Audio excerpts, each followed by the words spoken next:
Every year, December arrived the same way. Homes lit up with warm yellow lights. Christmas trees appeared in living rooms. Family group chats suddenly came alive with laughter, emojis, and plans. Photos were shared. Matching pajamas. Smiling faces. Captions that said, "Family is everything red heart hash." And I watched it all. From the outside. Every year, my family had the same explanation. "Oh, sorry, we forgot to invite you." The first time, it hurt. The second time, I tried to understand. By the third time, I told myself it was normal. But when someone forgets you every year, that's no longer a mistake. That's a decision. I was part of the family, but never part of the planning. My name existed in memories, but never on the guest list. This year, December came again. Days passed. The calendar filled up. My phone stayed silent. And that's when I knew. The invitation wasn't coming. That night, I made a choice. A choice that wasn't about Christmas anymore, but about my worth. If forgetting me was their habit, then remembering myself would be mine. And that was the moment. Everything began to change. My name is Luna. And I am the family member everyone remembers exists. But no one remembers to include. I'm not telling this story from a dramatic place. There's no background music playing right now. No rain tapping against the window. Just a quiet room, a warm cup of coffee, and memories that return every single December, whether I invite them or not. I grew up as the middle child. And if you know what that means, you already understand half my story. The oldest was responsible, admired, and trusted. The youngest was protected, adored, and spoiled. And me. I learned how to stay quiet. How to adjust. How to take up as little space as possible. Growing up, I thought this was normal. Parents are busy. Families are complicated. Not everyone gets equal attention. I didn't complain. I didn't demand. I didn't want to be a problem. But Christmas was different. Christmas is supposed to be the one time of year when family remembers you. When everyone gathers around the same table. When laughter feels real, not forced. When no one is left behind. My family loved Christmas. They planned it weeks in advance. Decorations, dinners, gifts, photos. Just, not with me. The first time it happened, I was in college. December was ending, and everyone around me was packing bags, heading home. I called my mom one evening and casually asked, "So, what's the plan for Christmas this year?" There was a pause on the other end of the line. Then she said, "Oh, we're thinking of celebrating at your aunt's place." I waited. I honestly waited for the next sentence. The one where she'd say, "You should come too." But it never came. The call ended shortly after. And I told myself it was just a misunderstanding. They probably assumed I was busy. Next year would be different. Next year came. And then the year after that. And then another. Every time, there was a reason. Plans were made too late. They thought I had work. They assumed I had my own life. Sometimes they even said the words out loud. "We forgot to invite you." They laughed when they said it. Like it was something small. Something harmless. But forgetting someone only happens when they don't feel essential. December slowly stopped being just a month for me. It became a reminder. A reminder that my presence was optional. The hardest part wasn't being alone. It was watching them be together. Social media didn't help. Matching outfits. Perfectly decorated trees. Group photos with captions like, "So grateful for my family red heart hash. Couldn't ask for more Christmas tree. I'd like the photo. Leave a kind comment. Looks amazing." Like a stranger admiring someone else's happiness. This year started the same way. December 1st came. Then the 5th. Then the 10th. Every day, my phone stayed quiet. No message. No call. No hint of a plan. I tried to stay hopeful. Maybe they were planning a surprise. Maybe they were waiting to finalize things. But deep down, I already knew the truth. I was lying to myself because the truth hurt too much. On December 20th, I sat on the floor of my apartment, lights off, just staring at my phone. Outside, snow fell softly, quiet, beautiful, indifferent. I opened my gallery and scrolled through old family photos. I was in most of them, but always on the edge. Half cut out. Standing behind someone else. Never in the center. That night, something strange happened. I didn't cry. I didn't feel angry. I felt clear. I realized I wasn't being ignored because I was difficult. I was being ignored because I was easy. My silence had been mistaken for strength. My understanding had been taken as permission. My patience had taught them that I would always be okay with less. And the most painful realization of all was this. I had made myself so small that they never noticed my absence.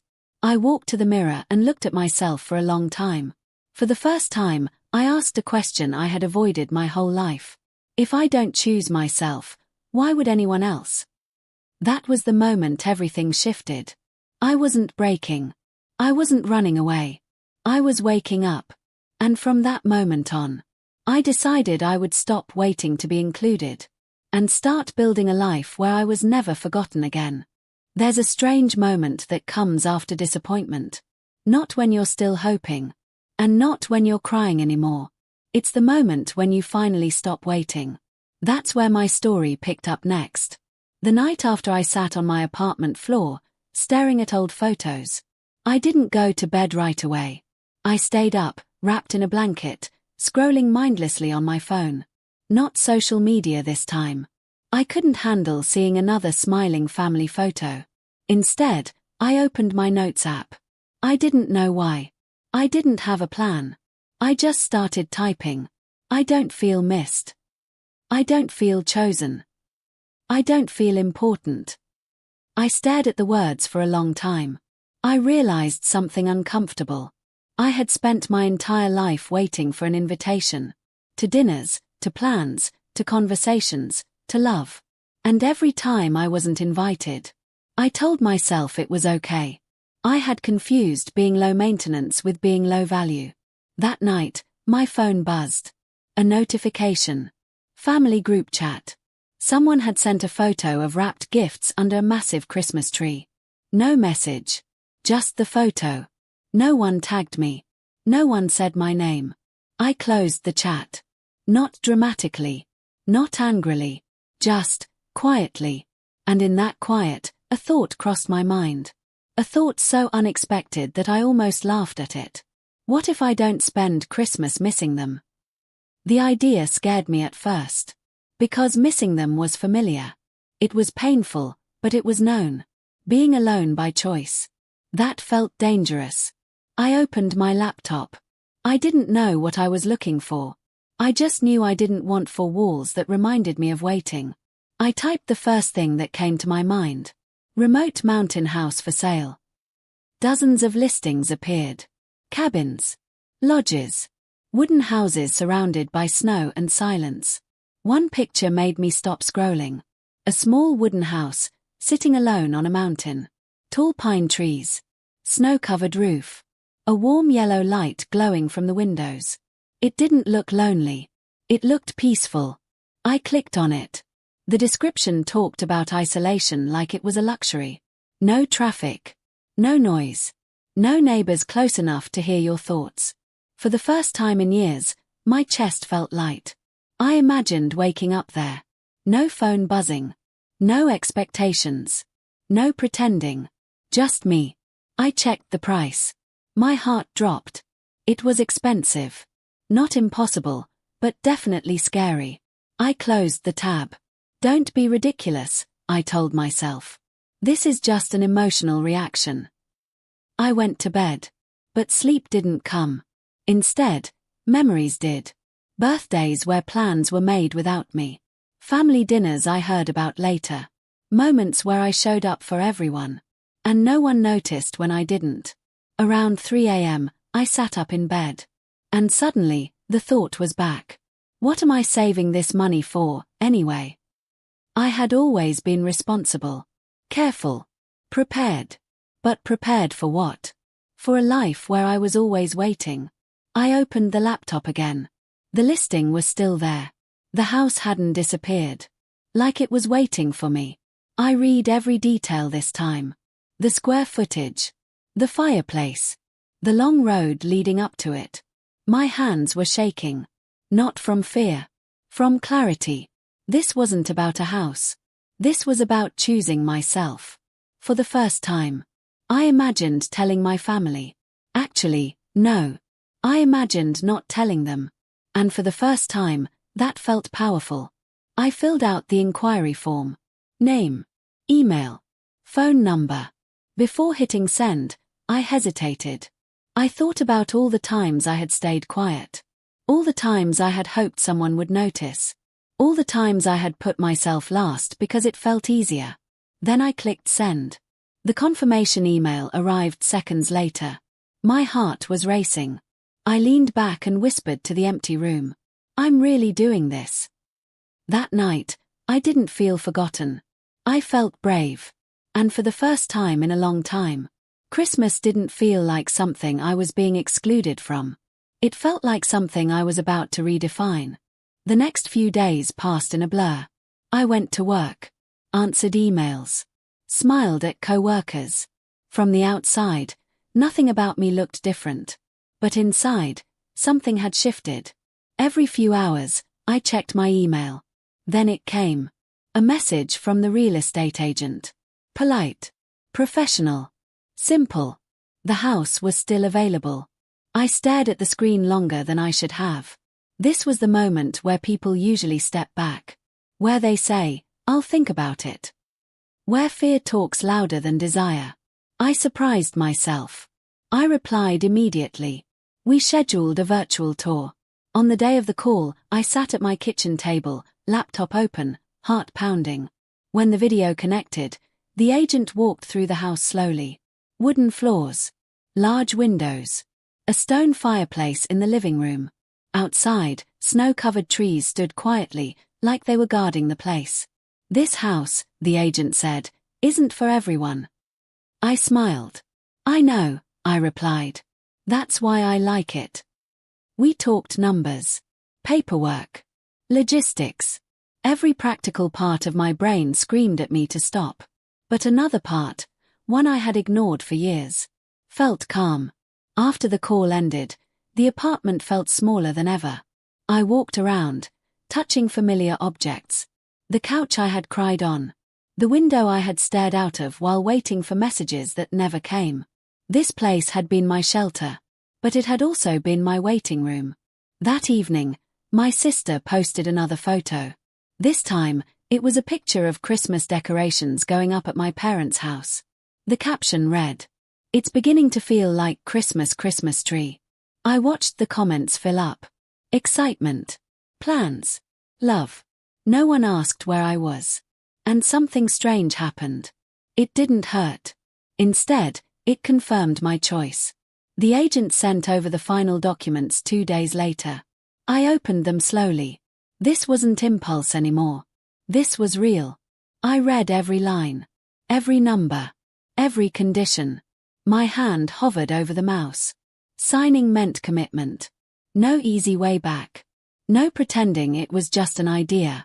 I thought about all the times I had stayed silent to keep the peace. All the times I had shown up without being asked. All the times I had accepted less because I didn't want to seem difficult. I took a deep breath. And I signed. The confirmation email arrived minutes later. Congratulations on your purchase. I sat there in silence. No fireworks. No applause. Just me. And a quiet sense of victory. That night, I finally sent a message in the family group chat. Not a long one. Not emotional. Just 3 words. I have plans. The typing bubbles appeared. Then disappeared. Then appeared again. Someone replied with a laughing emoji. Another asked, "Oh, where?" I didn't answer. For once, I didn't feel the need to explain myself. Because for the first time in my life, I wasn't doing something to be understood. I was doing it to be free. As Christmas got closer, I started packing. Not gifts. Not decorations. Just clothes. Books. A few things that made me feel like me. Every item I packed felt like a promise. This Christmas, I wasn't waiting by my phone. I was walking toward something that belonged only to me. And I had no idea yet that my absence was about to be noticed. The drive to the mountain house was long.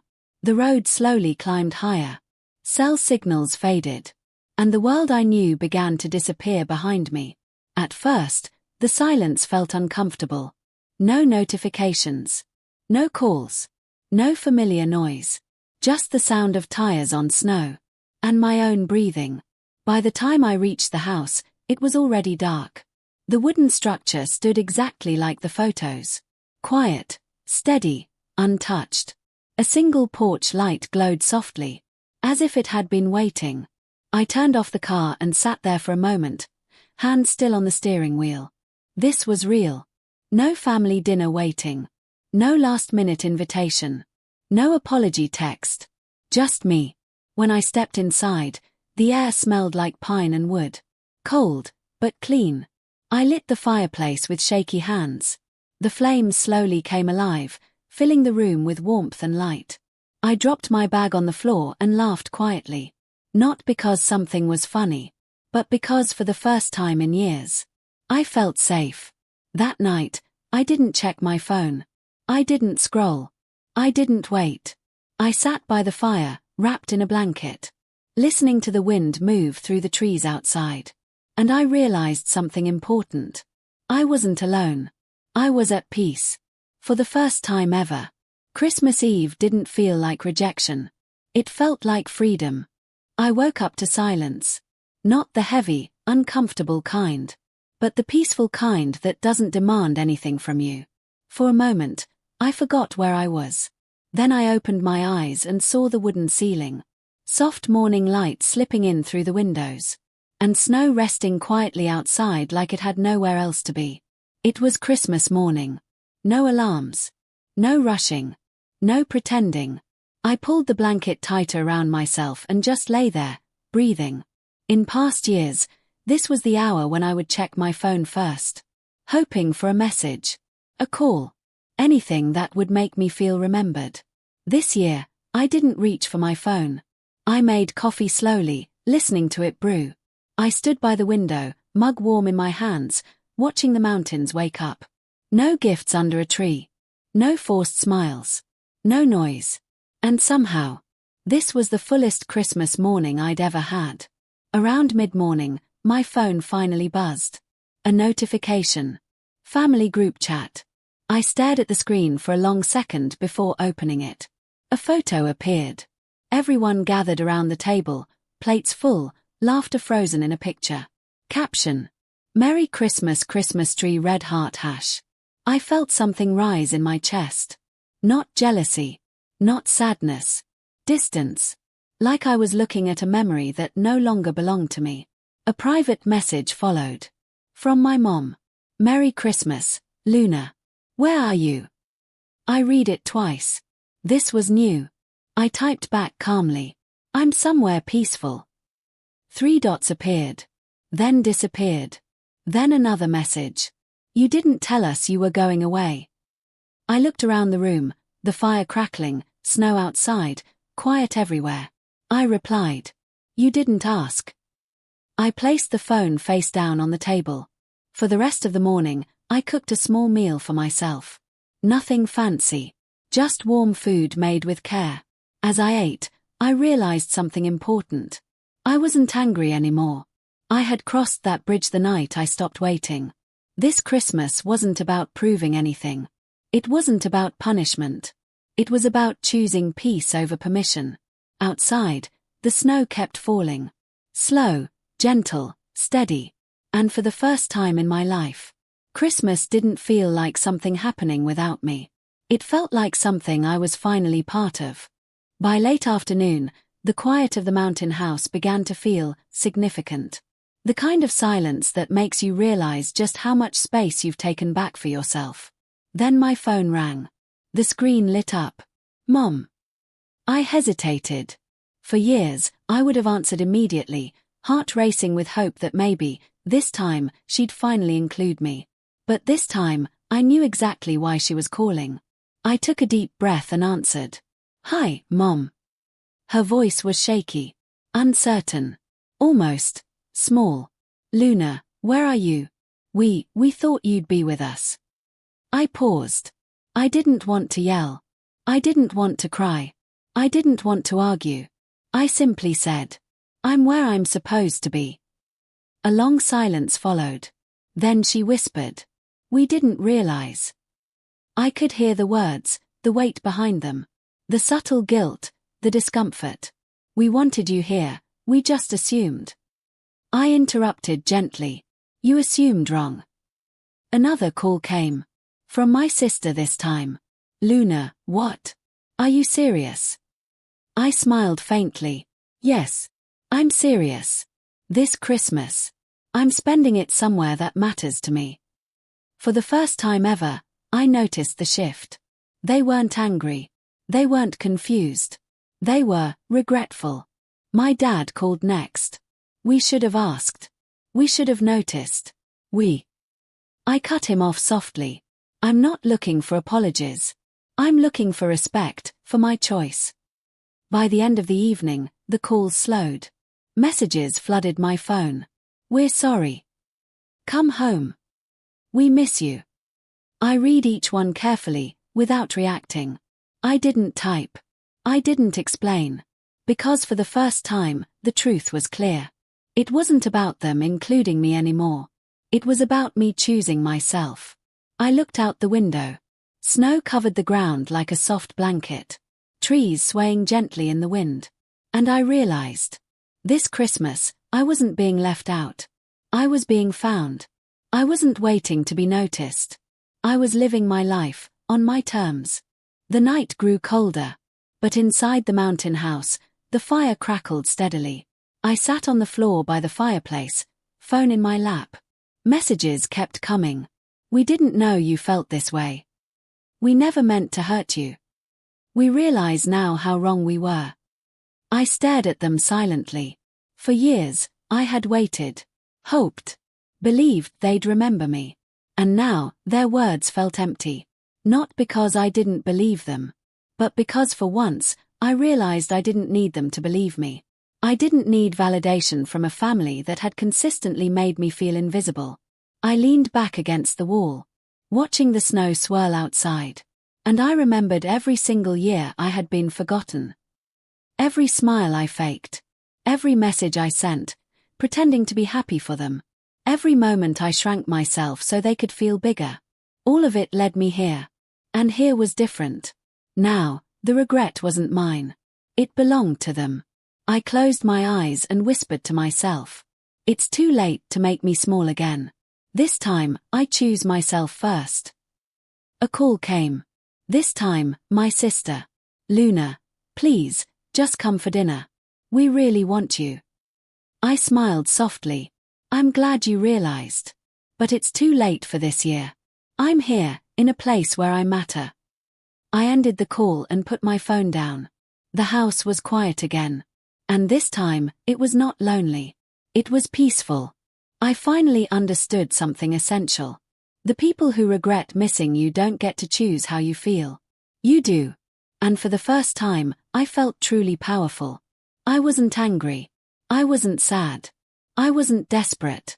I was free. Christmas morning had come and gone. The calls had come and gone. And still, the snow fell gently. The fire kept burning. And I knew, deep inside, this was the Christmas I had always deserved. The next morning, I woke up to another flurry of notifications. Family group chat exploding with questions, apologies, and even offers to visit. For a moment, I felt the old instinct rising. That pull to explain, to justify, to return. But I stopped myself. This wasn't about punishment. This wasn't about making them feel guilty. This was about clarity. I opened my phone and typed slowly. "I appreciate all your messages. But I need to be clear, this Christmas was spent alone for a reason. Every year I was forgotten, every time my presence was optional. That pattern cannot continue." I paused. Reread the message. Added one more line. "I love you all, But I must choose myself first. I won't let being last or invisible define my worth anymore. Sent. Almost instantly, the typing bubbles appeared. Mom, we understand, Luna. We're so sorry. Dad, we didn't realize the pain we caused. Sister, we'll never forget again. I smiled faintly. I hope not. But hope alone isn't enough. Actions matter. I put my phone down. For hours, there was silence. And in that silence, I felt a strange peace. I wasn't yelling. I wasn't fighting. I wasn't demanding love or attention. I was standing firmly in my truth. This confrontation wasn't dramatic. It wasn't emotional or messy. It was simply honest. I had drawn the line. I had set the boundary. And for the first time, my family couldn't ignore it. This Christmas wasn't about them anymore. It was about me. My choices, my voice, my value. I looked out the window at the snow-covered mountains. And I realized something beautiful. I didn't need them to remember me. I only needed to remember myself. Days passed. The calls slowed. The messages stopped piling up. I didn't reply immediately anymore. I didn't feel the need to explain. I realized something powerful. The choice I had made wasn't temporary. It wasn't a reaction to a single Christmas. It was a new way of living. I walked around the mountain house. The snow outside sparkled in the afternoon sun. The fire crackled, sending warmth across the wooden floors. I brewed another cup of coffee and simply looked around. This house, this quiet, isolated place, had become more than just a shelter. It was a declaration. A declaration that I would no longer be optional. A declaration that I could love my family, without letting their mistakes define my happiness. I decided then that I would split my Christmases from now on. Half of it with them, when I truly chose to go. Half of it alone. Celebrating myself, my freedom, my peace. I sent one final message to the group chat. Thank you for understanding. This year, I celebrated in a way that mattered to me. Next year, I'll decide how to spend it. Love to you all. No arguments. No guilt. No excuses. And in that simple message, I felt a weight lift off my shoulders. For the first time, Christmas wasn't about waiting to be remembered. It was about choosing my own joy. I poured myself a glass of wine and walked to the window. Snow fell gently, like it had all the time in the world. The mountains stood silent and strong, reminding me that some things, like your own worth, can't be ignored. And I smiled. Because finally, I wasn't invisible. Not to them, and certainly not to myself. Christmas came again the following year. But this time, everything was different. I spent the first half of the day in the mountain house. Coffee steaming in my hands. Fire crackling. Snow blanketing the trees like a soft white curtain. I decorated a small tree for myself. Wrapped a few gifts. Listened to music I loved. Laughed at my own silly little traditions. For the first time, it wasn't lonely. It was full. Halfway through the day, I decided to call my family. Not because I needed them, but because I wanted them there on my terms. They were thrilled, happy, genuine. And I realized something important. I could love them. I could celebrate with them. But I would never let them forget my value again. This new tradition became mine. Half with family, half alone, always choosing myself first. I learned that year that Christmas wasn't about being included. It wasn't about approval. It wasn't about anyone else's schedule. Christmas, I finally understood, was about honoring myself. That night, as I sat by the fire with a mug of hot chocolate, I looked out at the snowy mountains and whispered, I may have been forgotten in the past, but now, I will never forget me. And in that moment, I felt complete, whole, empowered. That night, I sat by the fireplace, a mug of hot chocolate warming my hands, and the soft glow of the fire reflecting off the walls of my mountain house. Outside, the snow fell silently, blanketing the world in white. The wind whispered through the trees, as if it was speaking directly to me, you are enough. You are seen. You are worthy. For years, I had waited to be noticed, to be remembered, to be valued by others. But tonight, I realized something I should have known all along. No one else gets to define my worth. No one else gets to dictate my happiness. No one else can choose how I celebrate my life. Christmas, I learned, isn't about parties, gifts, or family approval. It's about presence. It's about love. But most importantly, it's about choosing yourself first. I reflected on the past, the nights I felt invisible, the messages I never received, the dinners I wasn't invited to. I didn't feel hurt anymore. I felt free. I felt empowered. And in that quiet, snowy night, I made a promise to myself. I will never shrink for anyone again. I will never wait to be remembered. I will honor myself, always. I realized that being alone that Christmas wasn't a punishment. It was a gift. A gift of clarity, courage, and self-respect. I had learned the most important lesson. Sometimes, the greatest love you can give yourself is choosing your own peace, your own joy, and your own life. That night, I looked out at the mountains stretching endlessly before me, and whispered softly, I may have been forgotten in the past, but I will never forget myself again. And for the first time, Christmas didn't feel like a memory of what I lacked. It felt like a celebration of who I am, whole, strong, and truly free.